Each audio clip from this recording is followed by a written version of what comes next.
Because people who got this injections are at risk of, catching this thing. So they tell you now that, oh, even if you get this injection, that you can still get COVID-19. So I don't understand why so many people got it in the first place.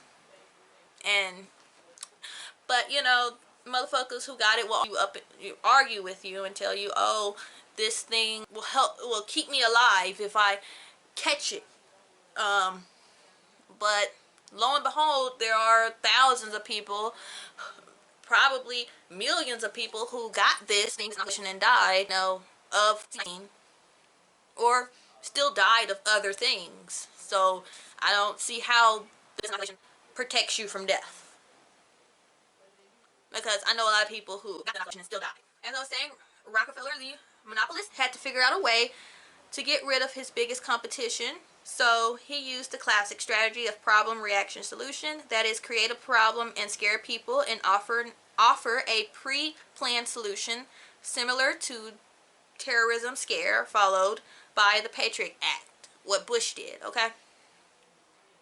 He went to his buddy Andrew Carnegie, another plutocrat who made his money from monopolizing the steel industry, who devised a scheme. From the prestigious Carnegie Foundation, they sent a man named Abraham Flexner to travel around the country and report on the status of medical colleges and hospitals around the country.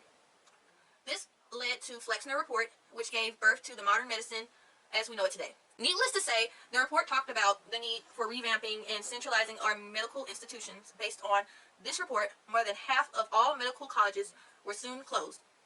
Homeopathy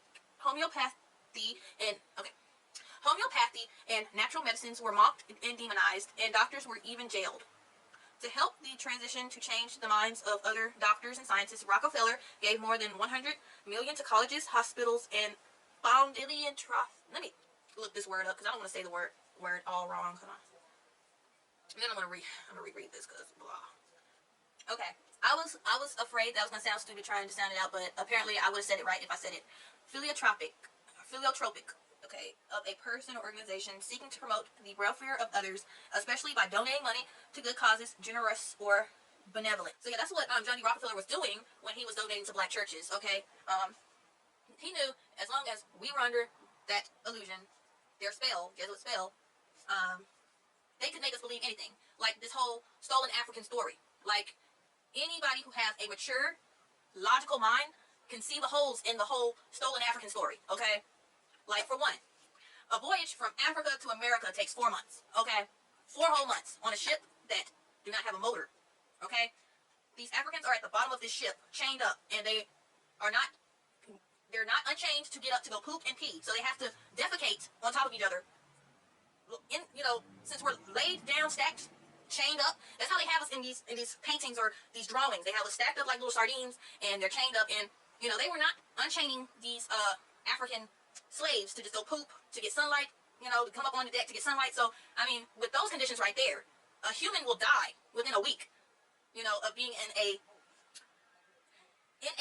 room full of poop and pee, not being fed every day, and then we're not getting fresh water. We're not getting fed every day. We're not getting sunlight. We're just stacked like sardines at the bottom of a ship, and we are being transported to a whole new country to be servants to white people. Like, anybody who has a logical mind, who's not stuck in fantasies, like Bible Day fantasies, can see that, this is a whole big lie right here. You can piece it apart very easily. I mean, the ocean have currents, so you can't sail straight across from America to Africa. Like how they show Africa and America on the map, like, it's right next to each other, you can just sail straight across. No. The ocean currents will not allow. By prevailing winds are called drift currents. In the northern hemisphere, the circulation of the oceans is clockwise, and in the southern hemisphere, the currents are anti-clockwise.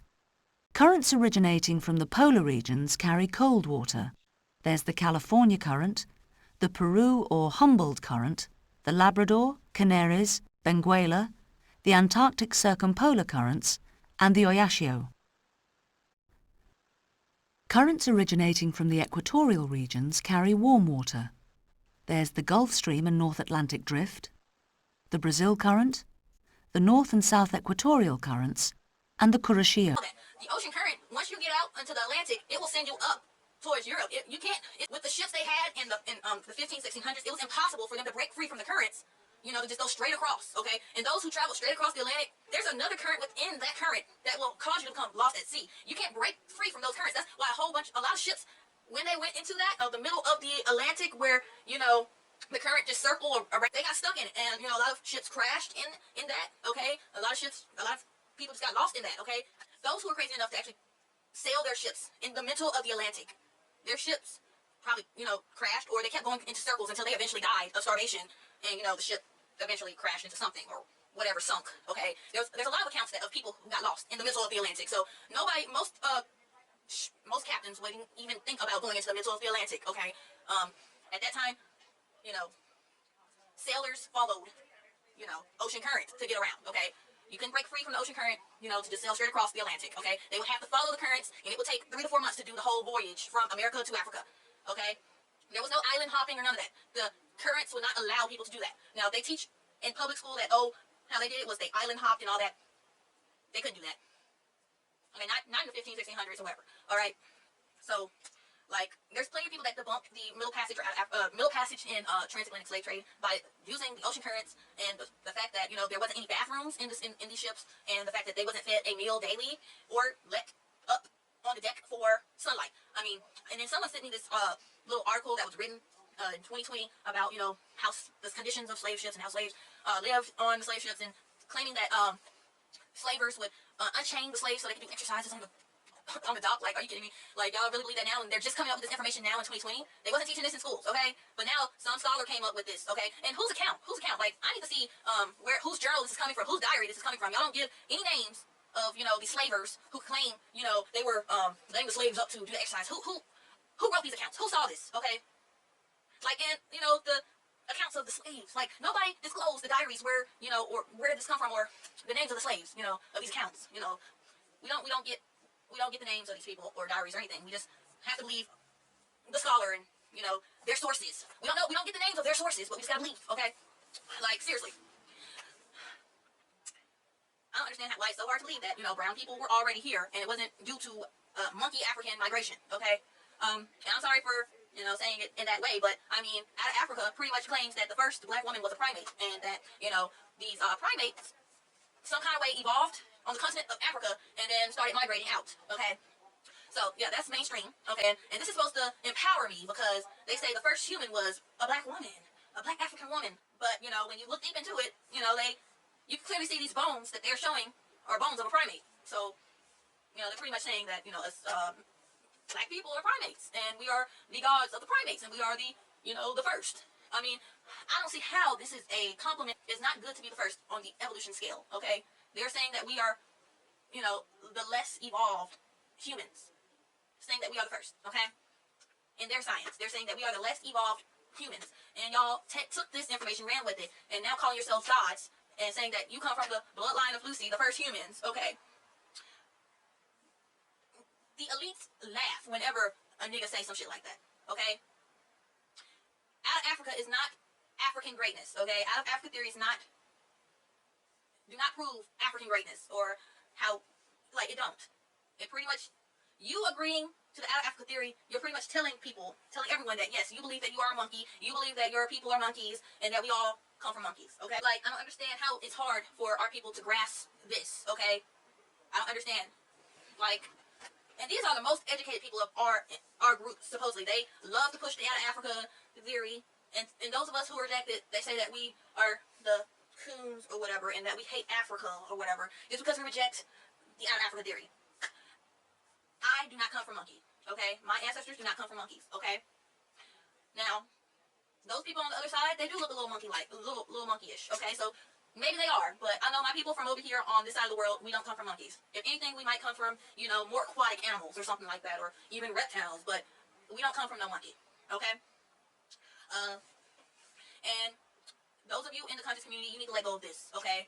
We have nothing to do with Africa, and Africans have nothing to do with us. They are indigenous to their land, we are indigenous to our land. Now, if you have African relatives, and you know that you immigrated here in the 1960s or whatever, when the Immigration Act, you know, we had another Immigration Act that was that was written up in the 1960s around the time of the civil rights movement that allowed more, brown immigrants to come to America, and a lot of African immigrants came in the 60s after the civil rights movement, okay? And from there, there's been a lot of mixing going on with Africans and, Europeans, okay? But before then, our people, we wasn't into all that mixing. But now, yeah, there's a lot of so-called Black Americans that, have African in their DNA from, that, from all the immigrants coming in the 60s, okay? But yeah, before then, our people, most of us did not have any African in us, except for, those of us who, mixed in with the Blackamoors that were brought here. Those are the only Africans that were brought here in the 15 and 1600s were the Blackamoors, and they were servants to the Jesuits, okay? Those were the only slaves, really. They used the indigenous Americans to farm the land and paid us pennies a day to farm for them, while they had the Blackamoors in their homes cleaning, being the house Negro. And being a house Negro had nothing to do with skin color. You could be a house Negro as a dark-skinned man, okay, or a woman, okay? They had dark people cleaning for them in their house, okay, brother, and those who they used as house Negroes, of course, they were the Blackamoors that they brought with them. You think they would trust some jungle African that they just brought overseas to stay in the house with them, or, an indigenous field Negro? They wouldn't trust them in the house with them, but they would trust the Blackamoor that they brought with them that, they were, indentured servants or, prisoners of war, the Blackamoors that they brought with them. Yeah. Like, I just don't understand how Negroes can just take the information they're given in these public schools and just believe, like, everything for face value, instead of, like, taking everything in with a grain of salt and just, doing extensive research on the topic, okay, before, believing it as fact. The reason why our ancestors wasn't able to break, piece this apart, because, I mean, for one, they were all under the Jesuit spell.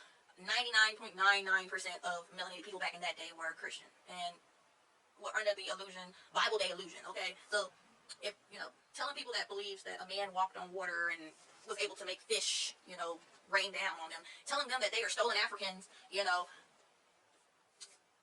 going to really question that. They're not going to, people who are Christian are not critical thinkers, okay? So they're not going to question anything. They believe a man came who can turn water into wine. So they're not going to question anything, okay? They believe in the impossible, okay? So, telling a Negro that, they were stolen from Africa and whatever, they're not going to question they're not going to ask how and why, and they're going to just believe, okay? And that's my theory on it. They just took what the Jesuits told them and for face value and built off of that, okay? That's what the boys did, okay? And all that. They just built off of what the Jesuits told them, and I don't understand how or why they would just do that, knowing that these people, well, I don't know. I think the boys, he was probably more than likely a Blackamoor. All these people who were behind the creation of, the Black Greek societies. And maybe they had a hand in creating the fake history. Maybe they knew that we wasn't no stolen Africans. They just went ahead and helped, create the fake narrative to help their masters, in their plan of world domination. As long as they got a piece of the pie, they will help in creating this lie. As long as they get the piece of the pie, they will help in the creation of the lie. And that's my theory. That's a download I just got. As long as these BOULE motherfuckers got a piece of the pie, they will help in, pushing the lie. So yeah, the Blackamoors, are playing their part still to this day. Blackamoors are the BOULE, the elites that we see every day on TV, and the mainstream artists, Beyonce, Jay-Z, all these mainstream black powerful black people, Denzel Washington, all these powerful black people, I believe they are full-blooded Blackamoors. That's why they have the power that they have and the money that they have. You can only those who are full-blooded Blackamoor or Jesuit have the Jesuit bloodline. What's his name? They come from the Vlad the Impaler's line and King what's his name? King Henry the First. Pale skin